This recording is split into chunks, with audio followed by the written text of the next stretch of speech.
Everyone, welcome to the AI Applied podcast. We are here with legend of the show, Logan Kilpatrick. He's come on the show at least 100 times, I think. So really, he is our most frequented guest, but that is because he's been working in all the best companies on all the best tech. Thank you for having me for the 100th time. This is a privilege. Truly a privilege. Great to have you, man. It's great. Especially, by the way, on this of all days, anyway, so guys, by the way, just to sort of like peek behind the curtain here, like we were just like having a conversation and Jaden's like, hitting play. And Jaden's like, hey guys, the podcast has started, but we're like, oh, Logan, save that for the pod. So anyway, lots of stories. Jaden, go on. Okay, Logan, tell us. I mean, we gotta get right off the gate with the big news launch today, which is Nano Banana 2. I have been playing with this. I have thoughts. I have comments. But Logan, tell us the background on Nano Banana 2, what it can do. I mean, It's this thing is honestly crazy. So I feel like people have a lot of hype for Nano Banana, but I think the Nano Banana 2 model lives up to the hype. So it's the next gen image generation and image editing model that we created. It's faster than the Pro model, higher quality than the Pro model. It's significantly cheaper than the Pro model, and it comes with a bunch of new bells and whistles that didn't exist before. So if you're trying to do sort of more advanced use cases, there's a bunch of new aspect ratios. So if you want like sort of more horizontal images or more vertical images, if you want cheaper images with like lower resolution or higher resolution going all the way up to 4K, all of those things are supported. And I think there's a lot of the feedback, like as you edit images and generate them, like builders, individuals like want all these knobs and controls, and all these things exist, which is crazy. And for folks watching on video, like Jaden showing a bunch of the examples, which is awesome.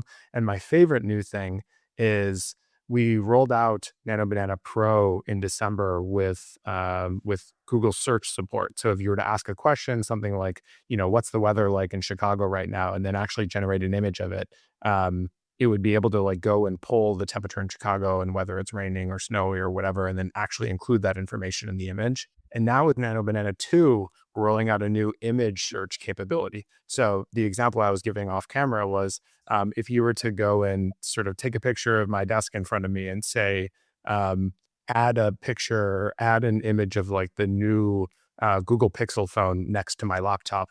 By default, the model doesn't know that because would have been a phone that came out, or the order of like a couple of weeks or months ago. And so it's able to actually go and use Google search, find out what the latest phone is, and then specifically use image search to bring that part of the image directly into this like new generated image this generated picture. And so it unlocks all these super, super cool new use cases. It's just bonkers.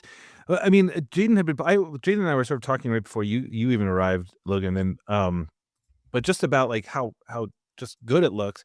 And I guess the thing that has been so interesting for me is that it's one thing sort of like I saw like the Gemini, app sort of spike when like Nano Banana comes out, everybody just kind of like freaked out. It's just sort of like funny that the code name became like then like the official name. I don't know if you guys had like a different name planned for it or something like that, but I love that everybody calls it Nano Banana. The thing that I was talking to Jaden about just off camera here was I'm now using obviously like Notebook LM, but Nano Banana now is so good that we always say like this would have taken me X amount of time, right? But now that's actually shifted. So like if I'm like working with like big clients, so I work with a lot of big clients with AI mindset, right? And so like what we do is like I'm like, let me just show you, like I'm gonna have like Gemini running a deep research project on whatever, just give me a thing, right? So I grab that, toss it in Notebook LM, and I always just do a deck. And after I show that this, and our mutual friend Ali Millen and I were texting about this last night about like it's almost like it's like a painter with a beret hat on, and he's like, oh, I got to do this perfect. Do you know what I mean? Whereas everybody else is just getting it out. My point on this is that when you create a deck with this, and now with Nano Banana, it replaces what I can do. It doesn't augment what I can do because I couldn't have done a deck like that. So when you guys are putting out things like Nano Banana, what is like the behind the scenes within Google you're saying, like, because this can drive crazy enterprise. Yeah. I think the most fascinating thing that you're hitting on, Connor, is like we don't I think the market for what Nano Banana is doing now, even today before Nano Banana 2, didn't exist before. It's like all of these new creative tasks or all of these new ways of solving problems that like were out of arm's reach for most people. And maybe you could sort of have like and like a good example of this is like virtual try on. There's been all these like entire companies and all this like very complicated infrastructure to let people like take a picture of some clothing item and like see what they look like with it on. And now Nano Banana just like does that out of the box. And like I've met all of these startups who are sort of going after that market in like really interesting and nuanced ways. And I think they'll all hopefully be excited about Nano Banana too. But I think it's a good example of like all of these use cases, infographics, as an example. Like I think we're like something that we're kind of like, dying off, if you will. And like the Nano Banana 2 and the Nano Banana Pro model is just like crushing that use case. And like it's a great example of these models having a real expansionary capability and sort of like all of these markets and enabling all these use cases that weren't possible before. And I think actually just to hit on the point of your question, I think the fun thing is that like you don't know releasing the model all of the things and like how much it's going to catch on. So I think it's the fun part about releasing these models is like seeing what the ecosystem will actually do. And there's all the trends and all the new use cases and all that stuff that just like it's hard to come up with ahead of time. That's what I love about a lot of the top models is it feels like the company themselves, OpenAI or Google or whatever, they don't really know all of the use cases. You guys just basically build the best model you can, you throw it out there, and then it's like the trends and everything kind of explodes outwards, which honestly as a user is really fun because it feels like we are part of that. It's not just like Google's like, okay, here's a tool and this is exactly what you do with it. It's just like, go be creative, go figure something out. Okay, I got to show you a couple tests I've done for people watching of Nano Banana, Nano Banana 2. And then, and I have a complaint for you, Logan, that I will lobby after. Yes. So the first thing is I asked it to do the thermostat thing, and it accurately pulled my thermostat, and it literally, I mean, I didn't even realize it was going to do my actual city, but it's like right here, it says Holly Springs, North Carolina, very specific. And you can go and change like the location, but like I'm asking it for a thermostat on the wall. And this is very accurate. That's cool. Okay, so that's obviously an amazing upgrade. I'll show you what the older version of Google Gemini, for anyone watching, I first asked it to make a picture of me next to a cow. This is the old Google Gemini. I don't know how accurate it is. And then today's Google Gemini was able to do this. So I gave it a picture of myself, said put me in a suit. Like if you look at the faces here, exact same face. It's exact same face. Really, really good. So I'm super impressed with that. My one complaint for you, Logan, that I will lobby is in the bottom corner of Google Gemini, the logo here. Why do we have the Google Gemini logo there? And can we remove it? I think there's lots of I get pings every day about pro and ultra subscribers who want the watermarking to be disabled. I think it's like principally like a safety concern, honestly. It's actually like not like it's not marketing for Gemini. It's none of those things. It's like you want, Because we all use the tool to pull it off, like the logo remover tool. the stance is trying to make sure that folks know a visible watermark so folks know that this is an AI generated image. And I think it will be interesting. Like the meta conversation is like, how long, in society do we continue to do these things? Because like eventually you just don't trust anything. But I think it is useful in these like transitory periods where like there are pockets of people who don't know that AI models can make images that look like this.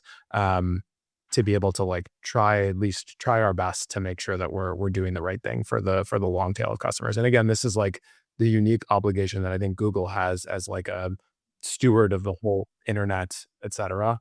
Meg. But yeah, I know there's lots of it. If actually the like tactical suggestion is like, if you have a more enterprise prosumer use case, you can use the API to generate images as well. The API for developers doesn't have it's watermarked synthetically behind the scenes, like in the actual like generated pixels, but it doesn't have a visible watermark in the bottom right hand corner. I think the question, just to carry on with that for 1 second, Jaden, is like, so how do you guys think about safety these days? Because when you say pockets, like, I think you're being generous there, right? Like a lot of the world does not know what this can do. And it's funny. It's sort of like with AI writing, like, everybody kind of puts up AI writing. They're like, this is great, until they realize like everybody's stuff sounds the same. And now with, we're in a world now where like, everybody can just sort of say like, that's fake or that's AI generated or something like that. But Google, as you're sort of saying, I just kind of want to pull on that a little bit, that they have a certain responsibility. And that's what I found. One of the biggest differences between the original Nano Banana, which was also phenomenal, and this one is the face. It was just hard to get the face exactly right. And I was just looking at it, for those of us who saw it, that was exactly the face. But that also like raises, like real safety concerns. So how do you guys like think about this? Like, I mean, this is like all the talk these days, right? It's exceptionally difficult and exceptionally nuanced. And I feel this way particularly as somebody who, and you are both in this situation as well, like has my face all over the internet in various capacities. And it is yeah, it's a really, it's nuanced. I think even in like the global context, like I live in Chicago, and the sort of like laws and regulations about like specifically biometric stuff and faces is different than in other. And I think like Texas and California have some of these things as well. Same thing in Europe and other places. And I think this is actually some of the like macro challenge for Google is like trying to navigate being on the frontier, doing the right thing for our users, all the complexity of all of these different geographical restrictions and stuff like that. And again, I see these comments all the time online too, because in Europe the regulations are different, and so the product stances are different, et cetera, et cetera.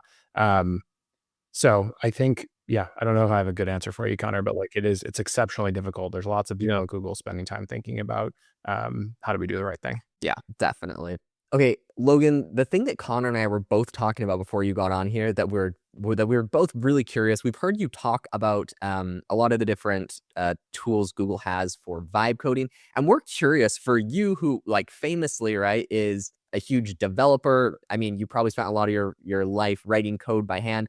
What are you doing with vibe coding today? Well, like, give us an example of a project that you personally would vibe code. How is your relationship with coding different today than it was? It's completely different. And so I think the big difference is, and just to opine on this point for a second, as somebody who was an engineer and sort of was a full-time software engineer, um, I think the thing that I enjoyed about coding was this like aspect of problem solving. And so I think it feels different. Like the problem you're now solving is different using, like, I actually kind of enjoyed, something didn't work. I didn't know how to do it. I would have to go online and sort of spend time looking through Stack Overflow and trying to do something. And then what actually originally got me excited about like helping developers was I was like, oh shit, that was horrible. Let me try to make it so that the next developer who runs into this problem like doesn't have that. So like how do you sort of leave the breadcrumbs to fix this experience for the next person. And it is interesting that like that is, I don't do that anymore, which is like, I guess neither good nor bad, but it's different.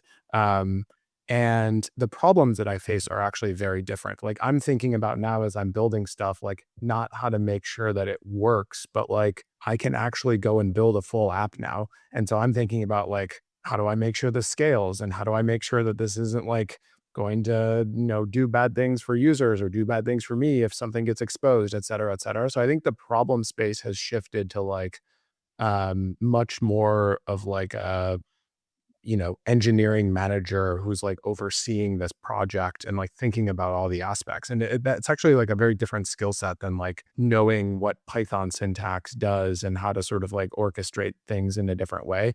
Um, but I think the silver lining is like I'm able to tackle like much more difficult problems. And so the thing that what I built over the holidays, which I had a ton of fun over, a ton of fun building, is bringing Gemini natively to iMessage. So I have this like fully external. I didn't share it online because I didn't want to sort of deal with all the hassle of thousands of people trying to use this thing and then me having to pay for it and all that stuff. But like it's fully external. It's built to just like bring all of the capabilities of Gemini directly into iMessage. You can text with it.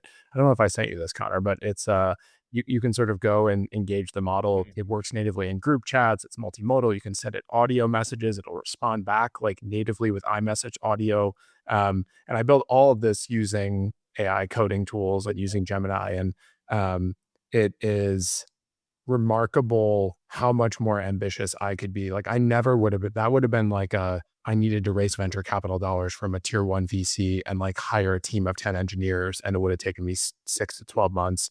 And like I did it in 3 days and 150 million tokens or something like that over the holidays. And like just incredibly fun and like freeing as a developer. It's really crazy because for all those stories, like you have other people who are discovering something else. And we were talking the other day about how I think it was probably like last week, but like Google is having this absolutely monster week. It feels like an IO week or something like that, right? It's like it's obviously Gemini 3.1, it's Lyria 3, it's is it Pomeli? Like the photo shoot. And I'm just like when I look at all this, you don't even know where to begin. But I think that the idea, first of all, of having just a stronger brain behind it feels like it's doing something. I'm not sure if that's the accurate way to say it, but like 3.1 is just making absolutely everything better. It's sort of like rising the whole tide because it feels like that's the brain behind it. But the other thing is, what we were talking about was, we have like a new course out or something, and Gene was sort of saying like, okay, so what's new in the course? Gene was like pumping my course, which was awesome. But I was saying like a lot of these things that like we saw in IO when we're all like together in IO, I'm like, that's awesome. But they're kind of glitchy, like they don't work every time. And now they're smooth. They're like Gmail smooth. So it's like AI Studio, AI Studio Live, like all these things, like Vision, everything is just so smooth. And now it's sort of like, how are people using it? So when you kind of think about these releases of like all these things together, is it just sort of like I don't mean this sort of like in a non-strategic way, but are you kind of like trying to help everybody because Google's trying to like raise all of humanity up? Or is there, I don't know, just sort of like a vision for at some point all these things are going to come together like Voltron kind of thing and like create like one thing? I think the goal is like have one thing. I think there's a bunch of like technical challenges that make that Yeah. difficult to do. And so I think to de-risk some of that, it's like we do a lot of these things in parallel. It would actually be like way better for us. And like some of the challenge right now is like what happens when you have all of these things being completely different. VO is different from, Nano Banana is different from Gemini, is different from Genie, is different from Lyria. And so the complexity to serve all of that stuff and like actually bring it to the world using TPUs and sort of stream the results around the world is much more complicated than if we just had one thing. There are a lot of, and I think this is somewhat, I think Sergey actually said this in the interview that we did at IO, which is like, there's a lot of technical infrastructure and like architecture stuff that is very similar between all of them. So like there's progress being made to bring, all of the various AI models together into a single thing.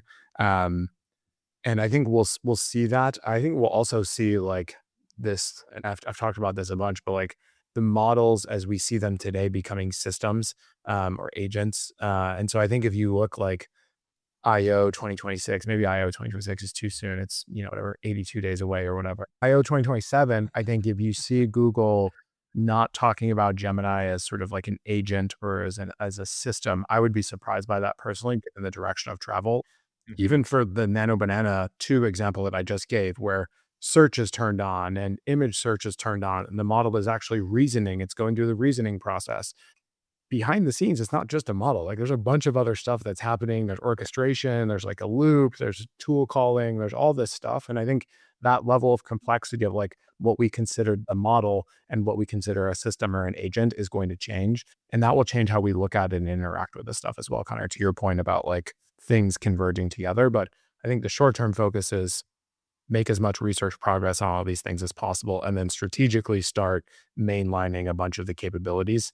Um, yeah, which is it's difficult to do in practice. Okay, I love the approach that Google has had. I feel like for a lot of the whatever the AI boom, whatever you want to call it, since ChatGPT came out, I feel like a lot of times companies would come with big shiny demos. You would try it, it wouldn't quite work, and I felt like a lot of time we were kind of just sitting there waiting for the AI to catch up with maybe the vision that a lot of these companies had. I feel like Google's in a really interesting place today where I think 90% of people have not tried half of the capabilities that Gemini and all of these tools have come out with. I mean, I don't even realize half the launches because Google puts them out so fast. And I'll tell you one that was just crazy. I was just looking up like all the launches that happened this month, and I didn't realize it 2 days ago. Google Opal, which by the way, I need you to tell your Opal team to slow down because I've been building something similar called AI Box for a long time, and they're really putting a cramp in my style trying to keep up. But I didn't realize Google Opal just came out with a new feature, which is a new agent step that lets basically static workflows become dynamic and interactive. There's all of these cool things. And so I feel like the capabilities, Google, it just feels like they're putting out all of these features, whether it's in Gemini or Nano Banana or Opal or all these other things. And people can't catch up. Where in the past, I felt like we're kind of waiting for the models. Feels like Google's kind of like rushing past people. So I guess talk to us a little bit about Google's approach there, and then perhaps looking in the future again, what areas of this you are the most excited for? What kind of progress you're most excited for? What you get by having this like breadth and depth of talent that I think Demis has talked a lot about. Like the reality is DeepMind is big, Google is big, and so there's lots of different teams that are super smart that can go and push on this stuff. So maybe to your detriment in the case of Opal. But I think the Opal team has a very, very specific vision of what they're trying to do, and I feel like, at least from what I know, Jade, and hopefully it doesn't overlap too much with where y'all are going. I think we're okay. I think, and other folks have talked about this, and I feel this all the time. There's this huge capability overhang, which is like the models are able to do so much. And actually, like, the tension for Google is the bar for our products, because there's lots of people using them, is very high in a lot of cases. And so the models can do more even than actually I think is showcased on Google products in a lot of cases. And sort of you see some of the delta in external products and Google products, where like, there's been AI and email for a while, and sort of it took the Gmail team, rightfully so, because there's a billion people who use Gmail, time to figure out sort of like how to do that in a way that is maximally beneficial for the billion users who are using it. So I think that's like the main tension point for us is we have really capable models. In some cases, like, we just need to know when is the right time to land something and what is the right product experience to actually build for that set of users. So yeah, I think it'll be fun to see that capability overhang continue. And like, I feel this tension all the time as a somebody building AI studio, is we could just do so much more. The models can do so much more. And even in like the vibe coding stuff that we have, like, we're scratching the surface of what we could have for users. Just because it takes time to build software and put it all into production. So yeah, I think I'm most excited for faster models, to your question. I think and I talk to people about this all the time, like, we're now, and I think you hear people in like AI coding talking about this specifically because like that work is very parallelizable today. But to me, that actually feels like somewhat of a bug. Like, I don't, and maybe I'm wrong about this, but I don't want to do work in parallel. I think it seems kind of weird. Like, it's sort of, there's there's beauty and there's like things in your brain that happen when you are able to like stay focused on a specific task. And I think the idea that like when you're building software, you would want to be doing 5 completely independent things in parallel just seems wrong to me. And I'm sure there's some benefits in certain cases, but I think the main blocker of that is like the models just need to be faster, because it just takes like there's nothing else to do. And so you're either going to sit there or you're going to try working on something else. And like reasonable people are trying to work on something else. So it's not clear when we'll solve that, but like it is something that's very top of mind that I think will unlock lots of these product experiences where like half of the AI experience today for everyone in most products is like sitting there waiting for the model to do something, which is just like a weird, weird experience. I mean, it feels inevitable, in the same way everything Google's doing feels inevitable. I think in the best way. I really do think it's I mean, look, the products are phenomenal. Congratulations to you. Congratulations to Google. And especially thank you for always being so generous with your time. You're always like, yeah, I'll come on. So like, you're the best. Yeah, this was a ton of fun. Thank you for having me on for the 100th time. And I'm excited to hopefully see both of you at IO in 82 days. We'll all be hanging out and looking at hopefully more incredible launches.